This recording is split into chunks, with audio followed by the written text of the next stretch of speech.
Amici, buongiorno! Eccoci per un altro video, un video devastante.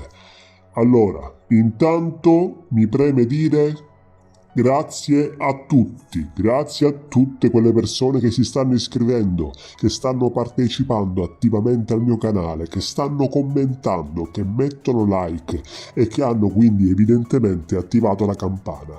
Mi raccomando, per chi ancora non l'avesse fatto, attivi la campana, si iscriva ovviamente e successivamente attivi la campana. Qui stiamo diventando una grande comunità. Tutto ciò è fondamentale affinché i miei messaggi di un'entità proveniente da una stella lontana possano arrivare a più persone possibili. Messaggi di coinvolgimento, messaggi di mistero svelato, solo qui, in questo canale, amici. Oggi parliamo di una figura famosa per quanto macabra e per quanto sia stata letale. Parliamo di Jeffrey Dahmer. Attenzione, attenzione amici, che sia ben chiaro. Con questo video non voglio ledere l'immagine, la figura e le sue esperienze di vita di questo personaggio, perché ha avuto dei traumi, ha avuto un vissuto. Questo video non serve per prenderlo in giro, non serve per utilizzare la sua immagine, non serve per usare la sua storia per fare audience e per creare clickbait. Attenzione!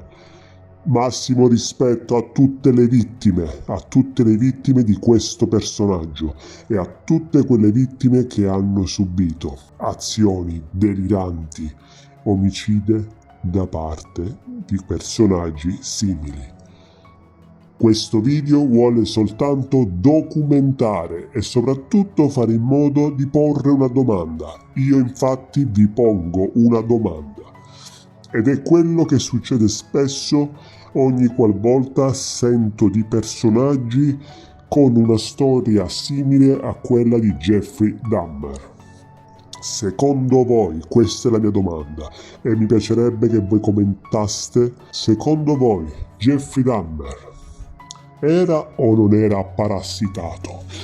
Togliendo tutto ciò che riguarda la sua vita, i suoi traumi, come già detto, tutto ciò che ha dovuto passare, le sue esperienze negative, le sue vicende violente. Sappiamo che da piccolo subiva le violenze dei due genitori che litigavano. Sua madre si riempiva di psicofarmaci, di farmacologia, di medicinali, ancora prima che Jeffrey nascesse, quindi quando ancora era feto. Ma togliendo tutto questo, la domanda che vi pongo rimane netta. Secondo voi Jeffrey Dahmer e personaggi come lui, quindi personaggi violenti che hanno commesso omicidi, secondo voi sono o non sono parassitati? Beh, amici, io vi dico la mia. In quanto entità in stretto contatto, in relazione con altre entità, posso assicurarvi che nella maggior parte dei casi questi personaggi sono soggetti parassitati. Ciò, attenzione, non giustifica quello che hanno fatto. Ma voglio soltanto rendere evidente che spesse volte questi personaggi sono come pilotati da entità che hanno bisogno di sangue, che hanno bisogno di energia negativa, che hanno bisogno dell'energia delle vittime. Questo succede spesso, spessissimo. Succede ed è la storia di molti assassini che si caratterizza sempre per alcune dinamiche. Ed è anche la storia di Jeffrey Dahmer.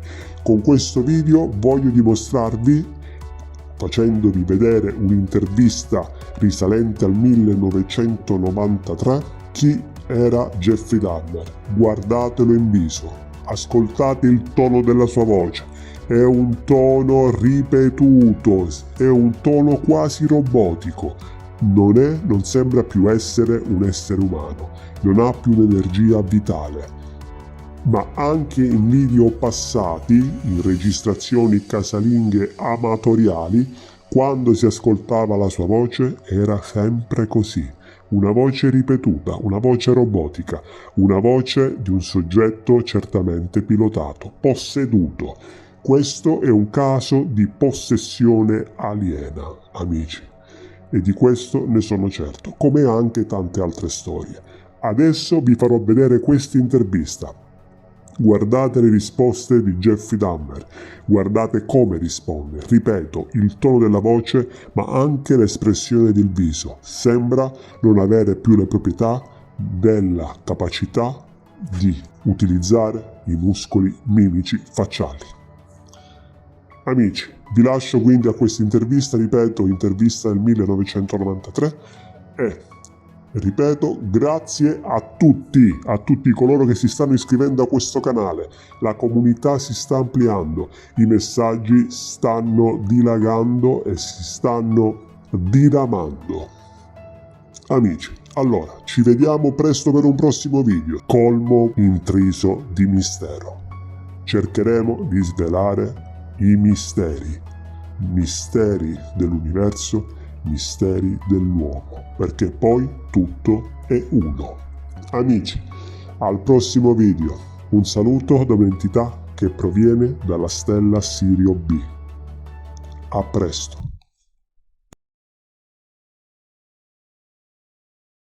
I desensitize myself to it.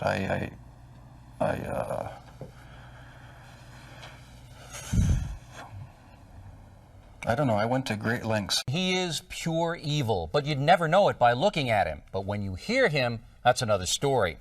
His killing field was Milwaukee, and he got away with murder for more than a decade. But how could any of this happen? For the first time ever, Nancy Glass is here inside the world of Jeffrey Dahmer. Bill, when I sat down opposite Jeffrey Dahmer for this interview, I wondered what he would tell me, how hard it would be to get him to discuss his horrific crimes. What I found was that he was very forthcoming. He volunteered details that may be difficult to hear. I began by asking what he wanted from the men he picked up.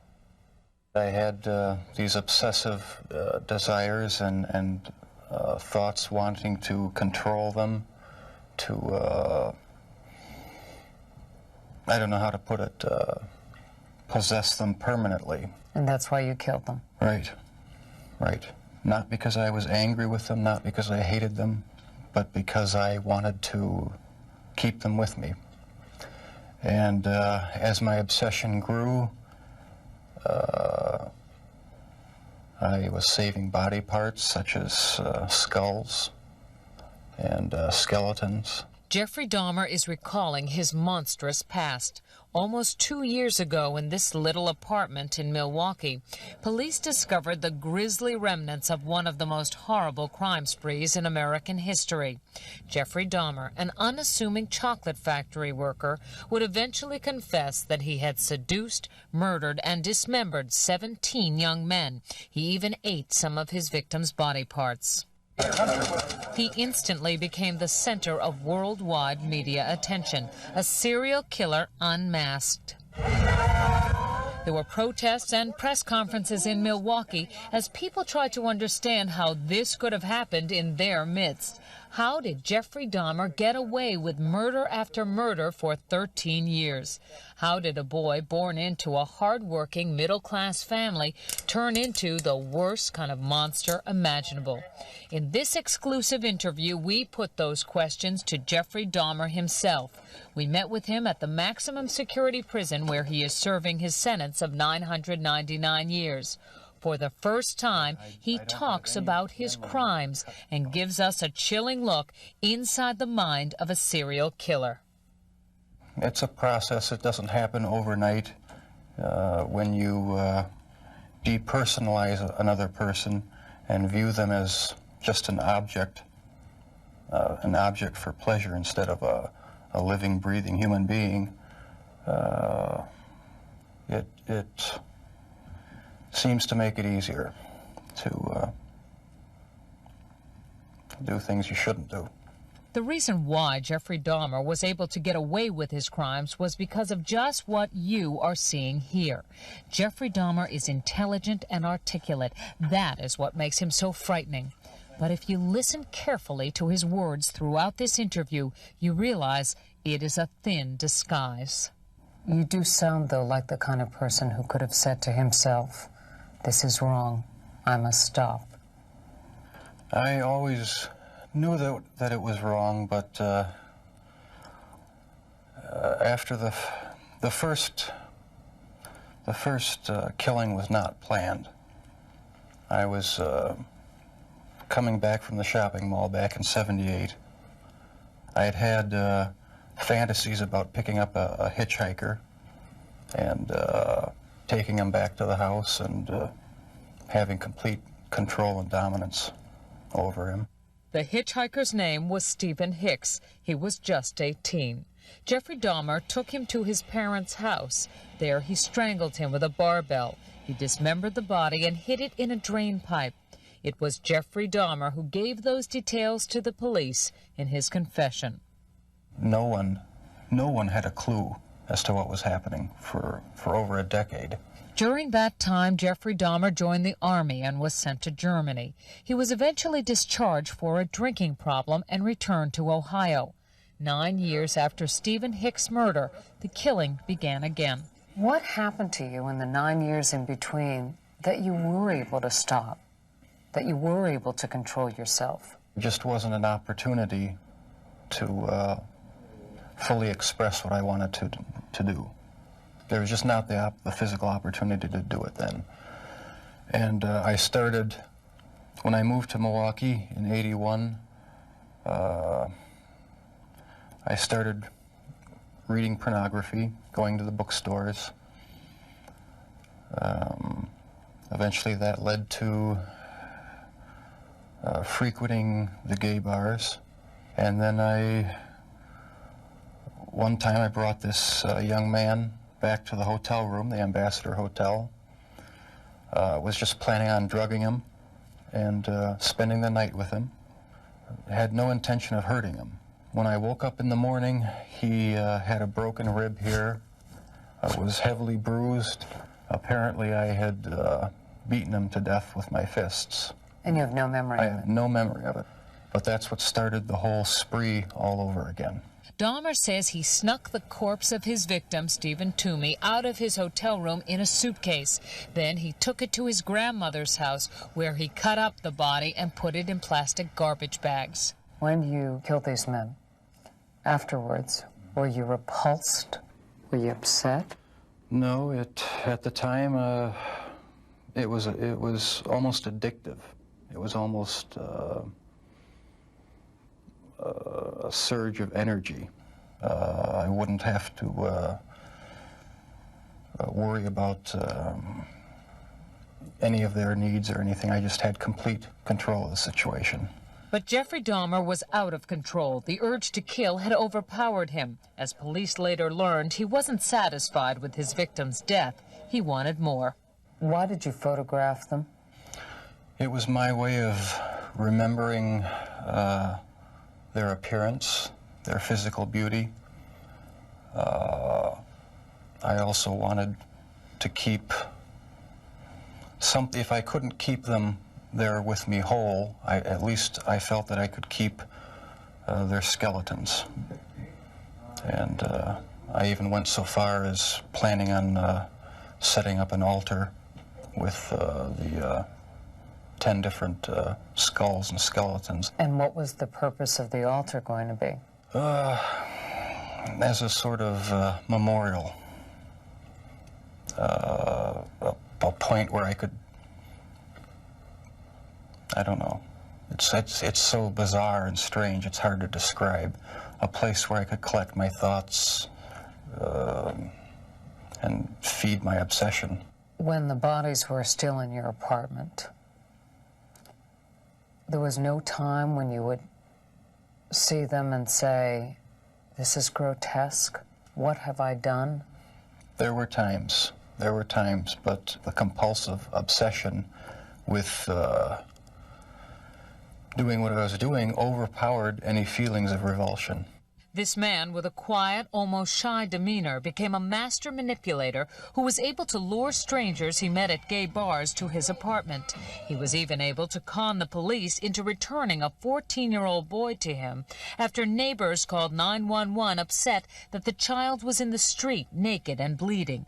Dahmer convinced the police that he and the boy were simply having a lover's quarrel. It's an intoxicated boyfriend of another boyfriend. Well, how old was this child? He wasn't a child, he was an adult. After the police left, Jeffrey Dahmer murdered that boy, Conorak synthesomphone. This man says he had a near-fatal encounter with Jeffrey Dahmer. He wanted to take some picture of my back. He hit me with a rubber hammer on my neck. He was lucky to escape because by then the killing had become almost routine. Before you went out to pick up a man, was there any kind of ritual you went through? I'd go to the nightclubs, drink, watch the striptease shows, and if I didn't meet anyone at the bars, I'd go to the bath clubs and meet someone there, offer them money, and we'd go back to the apartment, have a few drinks. I'd have the sleeping pill mixture already prepared. Person would drink it, fall asleep, and that's when they would be strangled. Watching the movie Exorcist 3 was also part of his ritual. It put him in the mood for murder. I felt so hopelessly evil and perverted that I actually derived a sort of pleasure from watching that tape. Did you like feeling evil? No, I didn't, but I had tried to overcome the thoughts, and it worked for a while, but eventually I gave in. While Jeffrey Dahmer may say things today that make it seem like he understands what went on in his mind, he does not. All he can do is tell you what happened, but he cannot stop whatever it is that drove him to kill in the first place. Do you still feel those same urges? Do you still feel that compulsion, that obsession? I wish I could say that it just left completely, but no, there are times when I still do have the old compulsions. Jeffrey Dahmer says as time went on, his mind became more and more warped, and yet he was clever enough to continue to elude police and lure young men to his apartment. We should warn you, the details are very graphic. I started having these obsessive thoughts when I was about 15 and 16, and they got worse and worse. What were your fantasies about? They were sexual fantasies of control, power, complete dominance. They became reality. Was there pleasure in that fantasy? There was excitement, fear, pleasure, all mixed together. Jeffrey Dahmer fulfilled his fantasies by murdering and dismembering 17 young men. In time, his desires became more extreme, his deeds more grotesque.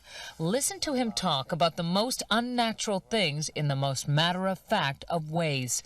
That's when you realize that none of it has touched him. I was branching out. That's when the cannibalism started, eating of the heart and the arm muscle. It was a way of making me feel that they were a part of me. At first it was just curiosity, and then it became compulsive. Then I tried to keep the person alive by inducing a zombie-like state. By injecting first dilute acid solution into their brain or hot water, and it never did completely work. Could someone like you be stopped? Could you be helped? No, I was dead set on going with this compulsion. It was the only thing that gave me any satisfaction. He became so warped by his evil impulses that he even took a victim's head with him to work at the Ambrosia chocolate factory. I kept the mummified head and skull of one of the victims in a carrying case in my locker at work. Were you almost flaunting it? Yes, but that's how strong the compulsion was. That's how bizarre the desire was. I wanted to keep something of the person with me. Jeffrey Dahmer exhibited some disturbing behavior early on. He began drinking heavily as a teenager, dropped out of college, was arrested for indecent exposure, disorderly conduct, and fondling a 13-year-old boy. Tragically, one of his murder victims would be that boy's brother. Do you know what started it? Was there any kind of incident that you can remember? To this day, I don't know what started it. And the person to blame is sitting right across from you. That's the only person. Not parents, not society, not pornography.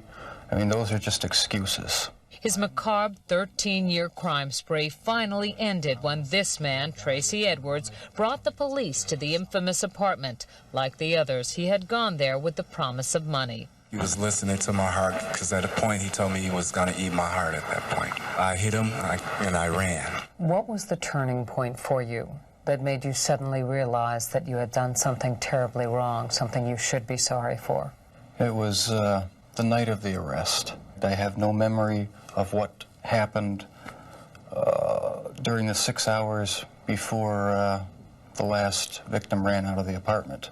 I heard a knock on the door, and the police were there with the last victim.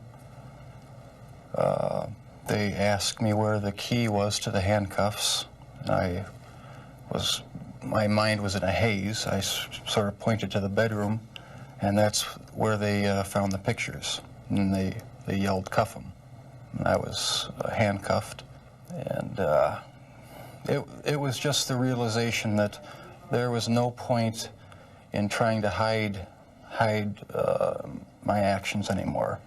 The best route was to help the police identify all the victims and just make a complete confession. When it was revealed that most of the victims were black or homosexual, people in Milwaukee were incensed. Many felt that was why he went after them and why the police didn't seem to care when their families reported them missing. 10 of your 17 victims were black. Were they racially motivated It was crimes? not racially motivated. It was not sexual preference. It was just to find an obsession with the best-looking young man I could find. While you just heard him say that his sexual preference had nothing to do with the killings, he has not come to terms with his homosexuality. Never understood it. There was no use trying to fight it because I couldn't rid myself of it. It was too powerful and persistent. Do you dislike it? Yes, it's caused a lot of problems for me. A lot of conflicts and unanswered questions. The conflicts remain with him, and so do his compulsions. But in prison, he finally cannot act on his savage desires. If you were out on the street now, would you still be committing the crimes? Probably. If this hadn't happened, there's no doubt I probably would be. I can't think of anything that would have stopped me.